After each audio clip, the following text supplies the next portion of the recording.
الحمد لله وكفى وسلام على عباده الذين اصطفى أرسله بالحق بشيرا ونذيرا وداعيا إلى الله بإذنه وسراجا منيرا. وقال الله تبارك وتعالى في الكلام المجيد والفرقان الحميد: أعوذ بالله من الشيطان الرجيم. بسم الله الرحمن الرحيم. لو أنزلنا هذا القرآن على جبل لرأيته خاشعا متصدعا من خشية الله وتلك الأمثال نضربها للناس لعلهم يتفكرون. وقال النبي صلى الله عليه وسلم في مقام آخر: إن الله يرفع بهذا الكتاب ويزع بها آخرين، أو كما قال عليه السلام: صدق الله وصدق رسوله النبي الكريم، ونحن على ذلك لمن الشاهدين والشاكرين، والحمد لله رب العالمين. اللهم صل على محمد وعلى آل محمد كما صليت على إبراهيم وعلى آل إبراهيم إنك حميد مجيد. اللهم بارك على محمد وعلى آل محمد كما باركت على إبراهيم وعلى آل إبراهيم إنك حميد مجيد. حاضرین مکرم، بزرگوں، دوستوں، بھائیوں، آپ حضرات کے سامنے کلام مقدس فرقان حمید سے آیت مبارکہ اور حدیث مبارکہ تلاوت کی. دعا ہے کہ رب العزت مجھے حق اور سچ بیان کرنے کی توفیق عطا فرمائے اور ہم سب کو اخلاص کے ساتھ سمجھنے کی، عمل کرنے کی توفیق عطا فرمائے. آمین ثم آمین. گزشتہ دنوں سویڈن کے ایک شخص نے قرآن مجید کی توہین کی، قرآن پاک کو جلایا. اور یہ کافر لوگ ایسی حرکتیں اس لیے کرتے ہیں تاکہ مسلمانوں کے دلوں سے ہم قرآن کی عظمت اور اہمیت ختم کر دیں. اللہ رب العزت نے اس قرآن کو نازل فرمایا اور ساتھ یہ بھی ارشاد فرمایا کہ یہ کلام اللہ ہے، یہ اللہ کا کلام ہے. آسمانی کتابیں جتنی بھی نازل ہوئیں، تورات، انجیل، زبور اور حضرت ابراہیم علیہ السلام پر صحائف نازل ہوئے، کسی صحیفے کو، کسی کتاب کو اللہ نے کلام اللہ نہیں فرمایا. اور اس کتاب کی عظمت اور شان اس سے بھی ہوتی ہے کہ اللہ نے اسے اپنی طرف منسوب فرمایا. پھر صرف منسوب ہی نہیں، اس کی حفاظت کی ذمہ داری بھی اللہ نے اٹھائی. انا نحن نزلنا الذکر وانا لہ لحافظون. پھر اس سے بھی بڑی عظیم بات، عظمت والی بات یہ ہے کہ اللہ نے قرآن کو حضرت جبرائیل علیہ السلام کے سینے میں اتارا اور حضرت جبرائیل علیہ السلام نے رسول اللہ صلی اللہ علیہ وسلم کو سنایا اور آپ کے قلب اطہر پر نازل ہوا. اور اس بات کو اللہ نے اپنے کلام میں ارشاد فرمایا: وَإِنَّهُ لَتَنزِيلُ رَبِّ الْعَالَمِينَ.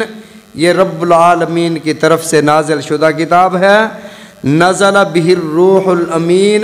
میرا جبرائیل اسے قلب محمد صلی اللہ علیہ وسلم پر لایا ہے. علی قلبک، اے محمد صلی اللہ علیہ وسلم، آپ کے قلب اطہر پر اللہ کا قرآن نازل کیا. لو انزلنا ھذا القرآن علی جبل لرأیتہ خاشعا متصدعا من خشیۃ اللہ. غور و فکر کی، سوچنے سمجھنے کی صلاحیت جیسے اللہ نے جن و انس کو دی ہے، ایسی صلاحیت اللہ اگر پہاڑوں کو عطا فرماتے اور اس کا نزول پہاڑوں پر فرماتے تو اللہ کی خشیت سے پہاڑ بھی ریزہ ریزہ ہو جاتے. انا عرضنا الامانۃ علی السماوات والارض والجبال فَأَبَيْنَ أَن يَحْمِلْنَهَا، اللہ نے فرمایا کہ یہ بار امانت ہم نے پہلے زمین کو بھی پیش کی، آسمانوں کو بھی پیش کی، پہاڑوں کو بھی پیش کی، فَأَبَيْنَ أَن يَحْمِلْنَهَا، اس بار گراں کو اٹھانے سے ان سب نے انکار کر دیا، اور حضرت انسان نے اٹھا لیا۔ اور اللہ نے ساتھ یہ فرمایا کہ ہم نے اس کی حفاظت کرنی ہے، تو اللہ اس کی حفاظت کیسے فرماتے ہیں؟ بظاہر تو ہمیں یہ نظر آتا ہے ایک بندہ قرآن کی توہین اور گستاخی کر رہا ہے، تو اللہ اس بندے کو کیوں نہیں جلا دیتے؟ اس بندے کے ہاتھ شل کیوں نہیں ہو جاتے؟ اس بندے پر موت کیوں نہیں آ جاتی؟ وہ قرآن کو کیسے جلا دیتا ہے؟ ادھر اللہ نے فرمایا ہم اس کی حفاظت کریں گے۔ کیا اللہ اوراق کی حفاظت فرمائیں گے، یا الفاظ کی حفاظت فرمائیں گے، یا جو جلد کی صورت میں کتاب کی شکل میں ہمارے پاس قرآن موجود ہے اس کی حفاظت فرمائیں گے؟ اللہ کس طرح کی حفاظت فرمائیں گے؟ اس آیت مبارکہ کا مطلب کیا ہے کہ ہم ہی اس کی حفاظت کریں گے، ہم نے اسے نازل کیا ہے۔ آج مختصر وقت میں چند یہ باتیں عرض کروں گا۔ رسول اللہ صلی اللہ علیہ وسلم نے ارشاد فرمایا اللہ کا یہ کلام وہ کلام ہے کہ جب تم شروع کرتے ہو تو اللہ نے پہلی آیت میں ہی ارشاد فرمایا ذالک الکتاب لا ریب فیہ، یہ وہ کتاب ہے جس میں شک نہیں ہے۔ اگر تمہارے دل میں شک پیدا ہو گیا پھر ایمان کی راہیں تمہارے لیے نہیں کھل سکتی۔ اگر غیر مسلم قرآن کا مطالعہ کر رہا ہے تو کم از کم دل میں یہ عقیدہ رکھے کہ یہ اللہ کی آسمانی کتاب ہے، یہ سچی کتاب ہے۔ اسلام میں بھی اللہ نے مسلمانوں کو حکم فرمایا کہ تم تب تک کامل مسلمان نہیں ہو سکتے جب تک اللہ پر، اللہ کے فرشتوں پر، اللہ کے رسولوں پر اور اللہ کی نازل شدہ کتابوں پر ایمان نہ لے آؤ کہ وہ اپنے اپنے دور میں حق اور سچ تھیں۔ تو اگر کوئی انسان ہدایت کا طالب ہے اور وہ قرآن کو پڑھنا اور سمجھنا چاہتا ہے، قرآن سے ہدایت لینا چاہتا ہے، تو اسے چاہیے کہ وہ شک کی کیفیت میں نہ بیٹھے۔ لا ریب فیہ، اس میں کوئی شک نہیں ہے۔ ھدی للمتقین، یہ تقوی کی صلاحیت رکھنے والوں کے لیے ہدایت ہے۔ کافر ہے وہ ابھی متقی بنا نہیں ہے، وہ تقوی کے معیار پر ابھی آیا نہیں ہے، لیکن وہ تقوی کا طالب ہے تو یہ قرآن اس کے لیے بھی ہدایت ہے، اس کے لیے بھی ہدایت کا سبب ہے۔ قرآن کو اللہ نے وہ عظمت اور شان عطا فرمائی کہ قرآن کی نسبت جس کے ساتھ ہوتی گئی اسے بلندیاں ملتی گئیں۔ جس رات میں قرآن نازل ہوا لیلۃ القدر، تو یاد رکھیں لیلۃ القدر کی اپنی کوئی فضیلت نہیں ہے کہ ذاتی طور پر لیلۃ القدر میں کوئی ایسا واقعہ ہوا ہو جس کی وجہ سے اسے شان ملی ہو۔ لیلۃ القدر کو بھی شان ملی ہے قرآن مجید کے نازل ہونے کی وجہ سے، قرآن مجید کی نسبت کی وجہ سے۔ انا انزلناہ فی لیلۃ القدر وما ادراک ما لیلۃ القدر، تو لیلۃ القدر کو بھی عزت ملی قرآن کی وجہ سے۔ سارے مہینے اللہ نے پیدا فرمائے، محرم، صفر، ربیع الاول، ربیع ثانی، جمادی الاول، جمادی ثانی، رجب، شعبان، رمضان، شوال، ذوالقعدہ، ذی الحجہ، سارے مہینے اللہ نے پیدا فرمائے۔ لیکن رمضان المبارک کو جو فضیلت ملی، جو عظمت ملی، جو شان ملی، وہ قرآن کی وجہ سے ملی۔ شہر رمضان الذی انزل فیہ القرآن، رمضان المبارک کا مہینہ جس میں اللہ نے قرآن نازل فرمایا، اور جس پیغمبر پر قرآن نازل ہوا اللہ نے اس پیغمبر کو سارے انبیاء کا امام بنا دیا، سارے انبیاء کا سردار بنا دیا، نبی الانبیاء بنا دیا۔ رسول اللہ صلی اللہ علیہ وسلم صرف اپنی امت کے نبی نہیں ہیں، آپ 1,24,000 کم و بیش انبیاء علیہم الصلاۃ والتسلیمات کے بھی نبی ہیں۔ آپ کی نبوت ذاتی، باقی سارے انبیاء کی نبوت جو ہے وہ رسول اللہ صلی اللہ علیہ وسلم کے نبوت کے وسیلے میں ملی ہے۔ اگر رسول اللہ صلی اللہ علیہ وسلم کو نبوت نہ ملتی اللہ کسی نبی کو نبوت نہ عطا فرماتے۔ رسول اللہ صلی اللہ علیہ وسلم کو اللہ نے اپنی یہ فضیلت والی، شان والی، عظمت والی کتاب عطا فرمائی اور فرمایا علی قلبک، اے میرے محبوب یہ ہم نے آپ کو عطا فرمایا۔ اور امت کو رسول اللہ صلی اللہ علیہ وسلم نے حکم فرمایا جس قدر ہو سکے قرآن مجید کی تلاوت کیا کرو۔ فرمایا اللہ فرماتے ہیں، اللہ اپنے بندوں سے فرماتے ہیں اے میرے بندو، اگر تمہیں اللہ سے مانگنے کا وقت نہ ملے اور تم ہمہ وقت قرآن پڑھتے رہتے ہو، تمہیں اللہ سے مانگنے کا وقت نہیں ملتا، رسول اللہ صلی اللہ علیہ وسلم نے ارشاد فرمایا اللہ مانگنے والوں سے زیادہ انہیں عطا فرمائے گا، جو زیادہ قرآن پڑھتے ہیں اللہ مانگنے والوں سے زیادہ انہیں عطا فرمائیں گے۔ اور رسول اللہ صلی اللہ علیہ وسلم نے ارشاد فرمایا جو شخص اللہ کے کلام کی تلاوت کرتا ہے تو فرشتے تلاوت نہیں کر سکتے، فرشتے وہاں پر رش لگ جاتا ہے اور اس کے لبوں کو آ کر چومتے ہیں جو قرآن کی تلاوت کر رہا ہوتا ہے۔ قرآن مجید کی تلاوت کی خوشبو اس قدر ہے کہ اس کی تلاوت جب ہوتی ہے تو آسمان سے اللہ کے نورانی فرشتے اترنا شروع ہو جاتے ہیں اور یہ اللہ کے کلام کی تلاوت سنتے ہیں، اور اس کی تاثیر یہ ہے، اس کا اثر یہ ہے کہ جب آپ سچے دل سے تلاوت کرتے ہیں بدعملی نکل جاتی ہے، بدعملی سے بڑی بات کفر نکل جاتا ہے۔ حضرت عمر رضی اللہ تعالیٰ عنہ دل میں رسول اللہ صلی اللہ علیہ وسلم کے خلاف بغض اتنا ہے کہ میں جا کر نعوذ باللہ ثم نعوذ باللہ آپ کو قتل کرتا ہوں۔ ننگی تلوار لے کر باہر آئے، ابو نعیم ملے، کہاں جا رہے ہو؟ در پردہ یہ ابو نعیم بھی مسلمان ہو چکے تھے، کہاں جا رہے ہو؟ عرض کیا، حضرت عمر نے فرمایا کہ میں محمد صلی اللہ علیہ وسلم یہ اسلام، یہ جو نیا دین آیا ہے اس کے خاتمے کے لیے جا رہا ہوں، آج کام تمام کر دوں گا۔ حضرت نعیم فرماتے ہیں اپنے گھر کی خبر لو، آپ کے بہن اور بہنوئی اسلام لا چکے ہیں۔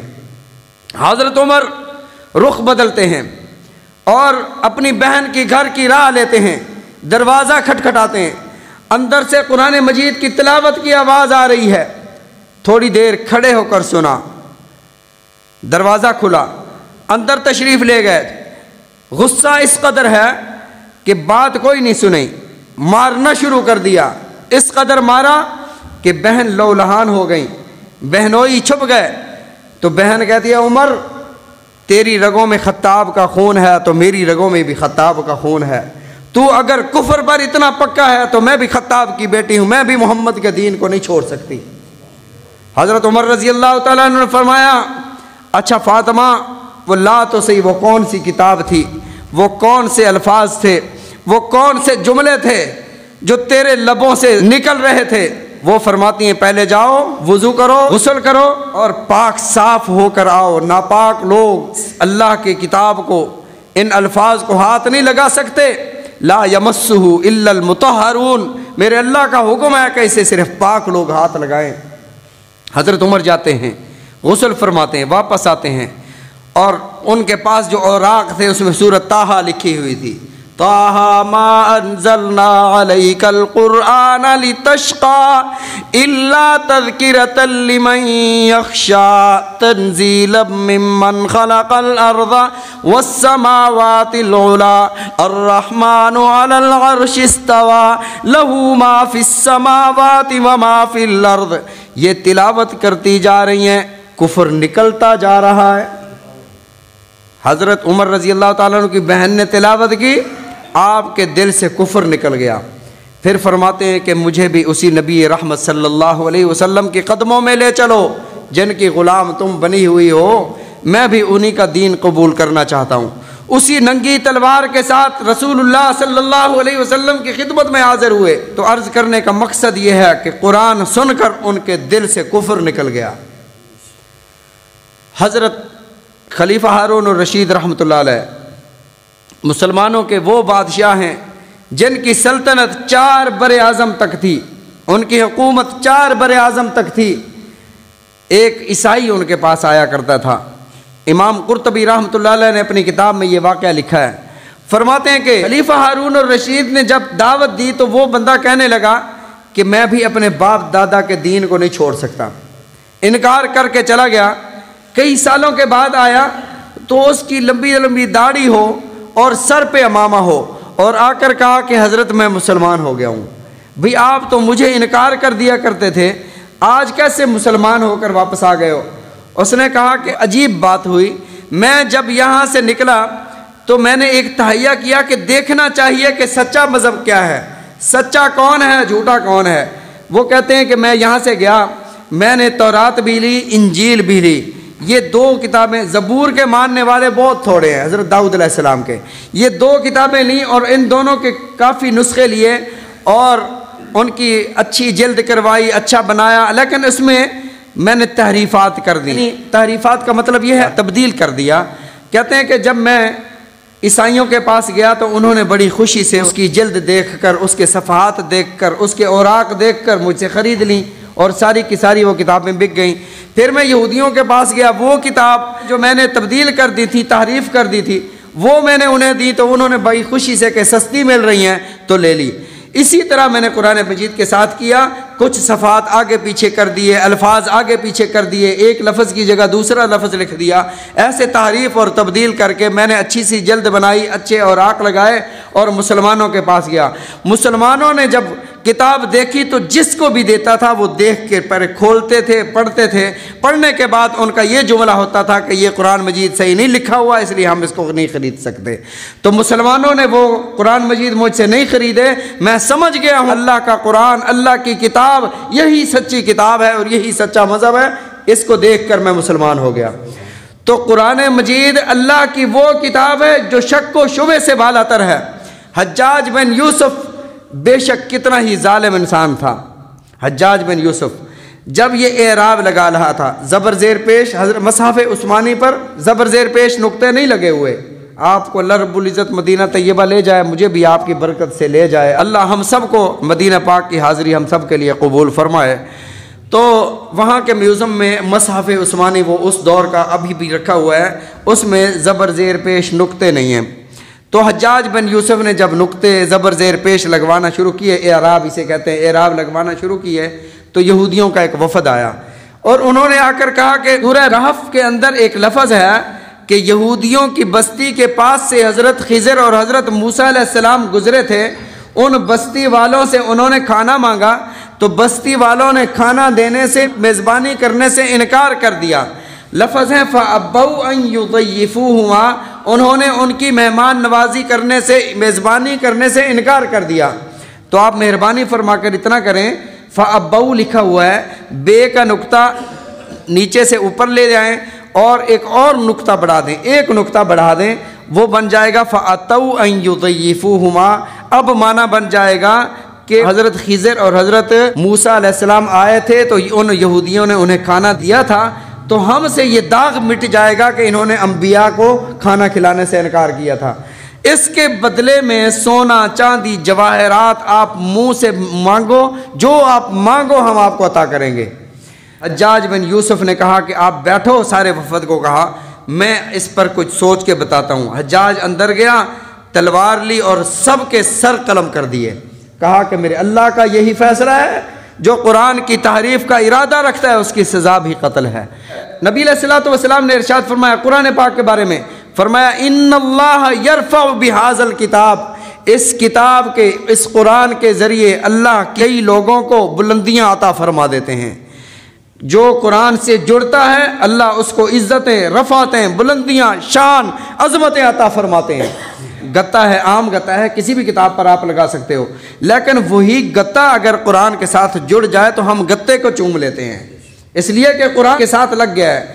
عام کپڑا، ایک کپڑا ہم صفائی کے لیے رکھ لیتے ہیں اور ایک عام کپڑا ہم قرآن کو لپیٹ کر رکھ دیتے ہیں، تو جو بھی آتا ہے قرآن کو اٹھاتا ہے، الفاظ نہیں چومتا، اس کپڑے کو چوم کر چلا جاتا ہے۔ قرآن کے ساتھ جو کپڑا جڑا ہے اس کی بھی اتنی نسبت اس بلند ہوئی ہے کہ اس کو لوگ چوم رہے ہیں۔ تو جو قرآن سے جڑا اللہ نے اسے بلندیاں عطا فرمائی۔ یہی بات رسول اللہ صلی اللہ علیہ وسلم نے ارشاد فرمائی، ان اللہ یرفع بہذا الکتاب، اللہ اس کتاب کے ذریعے کئیوں کو بلندیاں عطا فرماتے ہیں، وَيَضَعُ بِهَا آخَرِينَ، اور کئیوں پر اس قرآن کی بے حرمتی کی وجہ سے لعنتوں کا مستحق ہو جاتا ہے۔ جیسے ہوا ہے سویڈن میں، اس بدبخت نے جب قرآن کی توہین اور گستاخی کی، ہزاروں لعنتیں برسیں اس پر، لوگوں نے لعنت کی، اللہ کی لعنت ہوئی اور عذاب کا مستحق ہوا۔ تو یہ اس لیے کرتے ہیں تاکہ مسلمانوں کے دلوں سے قرآن کی عظمت نکل جائے۔ اب سوال یہ ہے کہ اللہ نے جو فرمایا کہ اللہ اس کی حفاظت فرمائیں گے تو قرآن کو آگ کیوں لگتی ہے؟ بھئی اللہ رب العزت نے جو فرمایا کہ ہم قرآن کی حفاظت کریں گے، ایک بھی حرف، ایک بھی زبر زیر کوئی اس میں غلط نہیں کر سکتا، اس جیسا کوئی لا نہیں سکتا۔ قرآن پاک میں اللہ نے 3 بار چیلنج فرمایا کہ اگر تم سارے جن و انس مل کر کوشش کر لو تو قرآن جیسا ایک حرف بھی تم نہیں لا سکتے۔ اور دوسرا یہ ارشاد فرمایا کہ یہ قیامت تک ایسے ہی رہے گا۔ دنیا کی جتنے بھی کتابیں ہیں، ہر کتاب میں جو رائٹر، جو لکھنے والا ہوتا ہے، مصنف، وہ لکھتا ہے کہ اس میں اگر کوئی غلطی رہ گئی ہو تو مہربانی فرما کر آپ مجھے مطلع فرمائیں، یہ لکھا ہوا ہوتا ہے۔ لیکن قرآن کے بارے میں اللہ نے یہ لکھا سب سے پہلے کہ غلطی تو دور کی بات، لا ریب فی، شک بھی عربی کا لفظ ہے، شک بھی عربی کا لفظ ہے، لیکن شک کی اقسام ہیں، جیسے وہم ہے، ظن ہے اور ریب ہے۔ سب سے ہلکا شک ریب ہوتا ہے، یعنی تھوڑا سا بھی شک کے اجزاء کریں، ان میں سے شک کا ایک جز، ایک حصہ، اسے ریب کہتے ہیں۔ قرآن پاک میں چھوٹا سا شک کا ذرہ بھی نہیں ہے۔ اللہ نے چیلنج فرمایا کہ یہ ایسی کتاب ہے کہ مطلع نہیں، اس میں شک کی گنجائش ہی نہیں ہے، اور اس کی حفاظت بھی تمہارے رب نے کرنی ہے۔ دنیا زور لگا لے، صرف انسان نہیں، جنات بھی اس میں شامل ہو جائیں، اور سارے مل کر زور لگاؤ کہ ہم قرآن کے ایک بھی حرف کو تبدیل کر دیں یا اسے ختم کر دیں، نہ دنیا سے آپ اسے ختم کر سکتے ہو، نہ اسے تم تبدیل کر سکتے ہو۔ اللہ تعالی ہم سب کو قرآن مجید کی عظمت سمجھنے کی، عمل کرنے کی توفیق عطا فرمائے۔ اور مسلمانوں سے بھی یہ شکوہ ہے کہ سالہ سال گزر جاتے ہیں، ہم قرآن مجید کی تلاوت نہیں کرتے۔ ایک مسئلہ بتا دوں، حدیث پاک میں ہے، اگر کوئی مجھ سے مانگے تو میں اس کا حوالہ بھی دے دوں گا۔ حدیث پاک میں آتا ہے کہ قرآن پاک اللہ کی عدالت میں دعویٰ دائر کرے گا کہ اللہ انہوں نے میرا حق ادا نہیں کیا۔ اب قرآن دعویٰ دائر کر رہا ہے، اللہ کی عدالت ہے، تو نبی علیہ الصلوۃ والسلام نے ارشاد فرمایا کہ جب یہ دعویٰ دائر کرے گا تو لوگ پکڑے جائیں گے۔ قرآن کا دعویٰ یہ ہوگا کہ میرا حق ادا نہیں کیا۔ 100 آیات پڑھنا روزانہ، یہ قرآن کا حق ہے۔ روزانہ تلاوت کرنا 100 آیات، یہ قرآن کا حق ہے۔ قرآن کی تلاوت کیا کریں۔ جو بندہ قرآن مجید کی تلاوت کرتا ہے اور اس کو اللہ سے دعا مانگنے کا موقع نہیں ملتا، اللہ اسے مانگنے والوں سے زیادہ عطا فرماتے ہیں۔ تو یہ قرآن اللہ نے ایک نعمت عطا فرمائی ہے۔ قرب قیامت میں پتہ کیا ہوگا؟ قرب قیامت میں قرآن مجید کے یہ حروف جو ہیں یہ اڑ جائیں گے، خالی اوراق ہمارے پاس رہ جائیں گے۔ پھر بندے کو حسرت ہوگی کہ یار قرآن مجید ہمارے پاس نہیں ہے، الفاظ نہیں ہیں، ہم کیسے پڑھیں تلاوت؟ پھر اللہ رب العزت اس کو اٹھا لیں گے۔ اب اخلاص اٹھا لیا ہے، نبی علیہ الصلوۃ والسلام نے ارشاد فرمایا کہ قرب قیامت میں اخلاص اٹھا لیا جائے گا۔ قرآن مجید اخلاص اٹھ جائے گا، عمل کوئی نہیں کرے گا۔ آج وہ اخلاص اٹھ گیا ہے، عمل نہیں ہے، پھر یہ الفاظ بھی اٹھا لیے جائیں گے۔ تو اس وقت سے پہلے اس کو غنیمت سمجھ کے پڑھ لو اپنی زندگی میں۔ جب یہ ہماری آنکھ بند ہوگی پھر بندہ کہے گا اللہ ہمیں ایک بار دنیا میں بھیج دے، ہم ساری فرض نمازیں بھی پڑھیں گے، تہجد بھی پڑھیں گے، تلاوت بھی کریں گے۔ وہ کیا کہے گا بندہ؟ لعلی اعمل صالحا، اللہ میں اچھے اچھے اعمال کروں گا، ایک بار صرف دنیا میں بھیج دے۔ اللہ فرمائیں گے کلا، ہرگز ایسا نہیں ہو سکتا، یہ زندگی تمہیں ایک بار ملی تھی، دوبارہ نہیں ملے گی۔ تو اس لیے اس زندگی کو غنیمت سمجھو، ان فرصت کے لمحات کو غنیمت سمجھو، روزانہ قرآن مجید کی تلاوت کیا کریں۔ اللہ تعالی ہم سب کو سمجھنے کی توفیق عطا فرمائے۔